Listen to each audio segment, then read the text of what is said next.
Have you ever lived without heat in the winter? LeBron has. He's even had to live out of his mother's car. LeBron didn't have sleepovers just for fun. He slept on friends' couches to survive.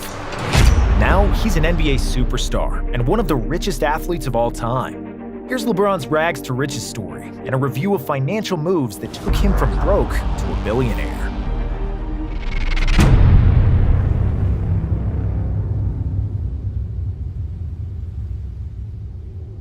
LeBron James spent half of his childhood without a permanent home. His mother Gloria had him when she was 16, and by the time LeBron was 3, his grandmother had passed away. Without heat in their old deteriorating house, Gloria was forced to move around for LeBron to survive cold Ohio winters. They would stay with relatives or friends for a few weeks, with LeBron often sleeping on beat-up old couches. Out of 160 school days in the 4th grade, LeBron was absent for 82. Then one day, thankfully, LeBron found his guardian angel. That angel's name was Frank Walker Sr., whose son Frank Jr. played Pee Wee football with LeBron. Finding out about his horrible living conditions, Walker offered Gloria that LeBron could live with his family until she finds a stable job and gets on her feet.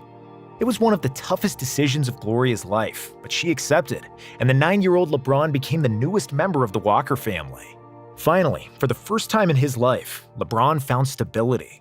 He had perfect attendance in 5th grade with a B+ grade average.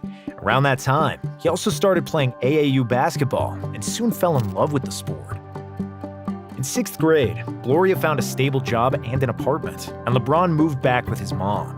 Throughout all hardships, he continued to develop his basketball skills, and in 8th grade, he was already dunking.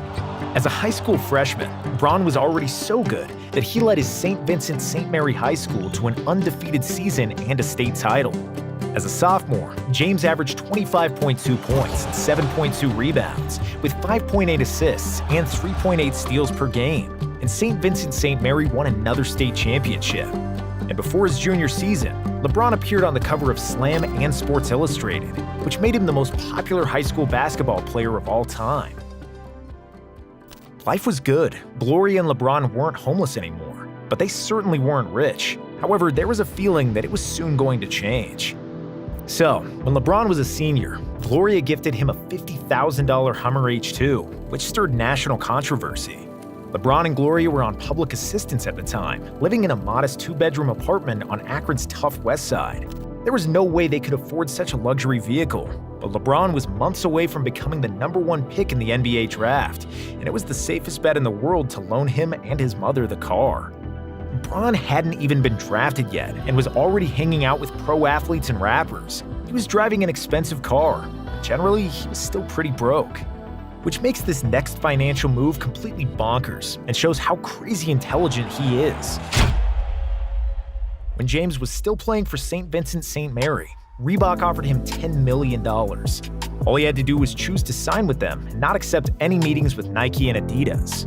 At the time, LeBron was an 18-year-old kid who had been homeless half his life, and he was now holding a $10 million check.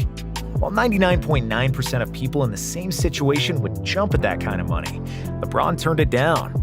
He realized that other shoe executives would also be desperate for him to wear their brand's logos, so he waited for a better offer. On the very next day, he was sitting in a high school classroom, broke as ever, knowing that if he got injured in practice, he might never see this kind of money again.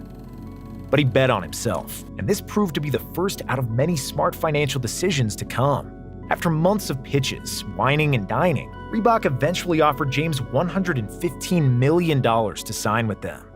However, in late May of 2003, LeBron decided to sign with Nike, autographing a 7-year, $87 million contract. James chose the swoosh brand because he believed it would be a better long-term fit, despite Reebok offering $28 million more.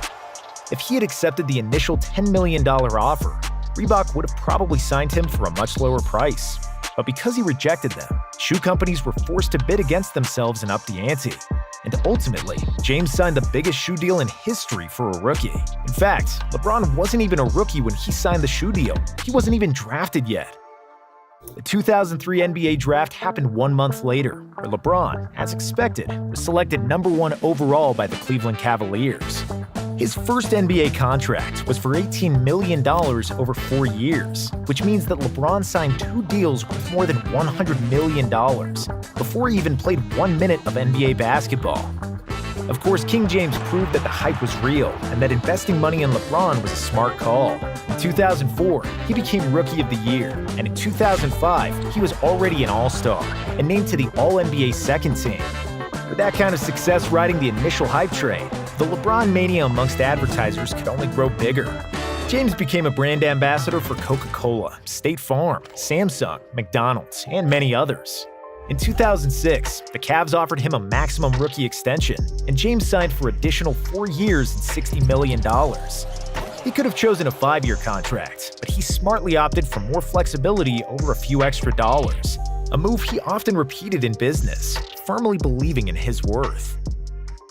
Come 2010, after his deal was up, LeBron became a free agent. He chose to announce his free agency decision on national TV. 13 million people were watching when LeBron uttered the infamous words, "In this fall, I'm going to take my talents to South Beach and join the Miami Heat."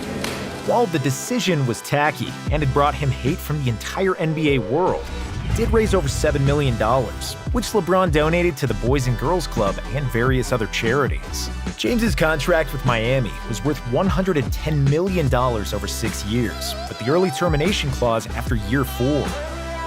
And interestingly, LeBron, Wade, and Bosh all gave up more than $10 million each, signing for less than the maximum so they could work all 3 of their deals into the salary cap. In 2011, LeBron was the most hated man in basketball, and the majority of the world was happy when he lost the finals to Dirk and the Mavs. But next year, LeBron bounced back, spectacularly got rid of the Celtics, and his decision became worth it when Miami defeated the Thunder for his first NBA title. Next year, the Heat repeated as champions, but after they lost in 2014, LeBron was on the move again, rejecting Miami and heading home to Cleveland. Apart from making a full circle and promising to bring a title to his hometown, it was interesting how James structured his contract. Instead of signing a 4-year deal, he opted for a 1-year contract with a player option. It was the first time ever a player chose that kind of short-term contract, but it proved to be a really smart move on many different levels. First, it kept the pressure on the Cavaliers to keep improving the team, knowing that James could leave each summer. When LeBron rejoined the Cavaliers in 2014, the Cavs didn't yet own his bird rights, which meant they could only offer him a 4.5% raise each year. When the Cavs regained his bird rights, it allowed LeBron to sign a deal with 7.5% raises each season. However, the most notable reason for LeBron was surely the incoming 2016 TV deal, which caused the salary cap to explode. In 2015, LeBron opted out of his contract, signed another 1+1 deal with a player option, and opted out again after winning the title in 2016. And that's when he decided to cash in, signing a $100 million contract for 3 years. With a $31 million salary for the 2017 season, LeBron became the highest-paid player in the NBA for the first and only time. That basically means he was underpaid for his entire career based on his production and value on and off the court. James knows it too, but he made sure he doubled and tripled his salary with smart investments. Shortly after the decision and moving to Miami, LeBron started fully realizing the power of equity and ownership, instead of just receiving short-term cash for endorsements. In 2011, he bought 2% of ownership in Liverpool Football Club for $6.5 million. The club's value skyrocketed in recent years, from $480 million in 2010 to more than $4.5 billion today. Fenway Sports Group, which acquired the English club in 2010, agreed to trade LeBron's 2% ownership of Liverpool into 1% ownership of the entire company. Apart from Liverpool, the Fenway Group also owns the Boston Red Sox, Pittsburgh Penguins, Fenway Park, and 80% of the New England Sports Network. When LeBron played for Team USA at the 2012 Olympics, he gifted the entire team Beats by Dre headphones, and the whole team of the most popular athletes at the Olympics wore them before and after the games. It was marketing at its finest, but LeBron didn't get any cash for endorsing Beats. Instead, he received small ownership of the company.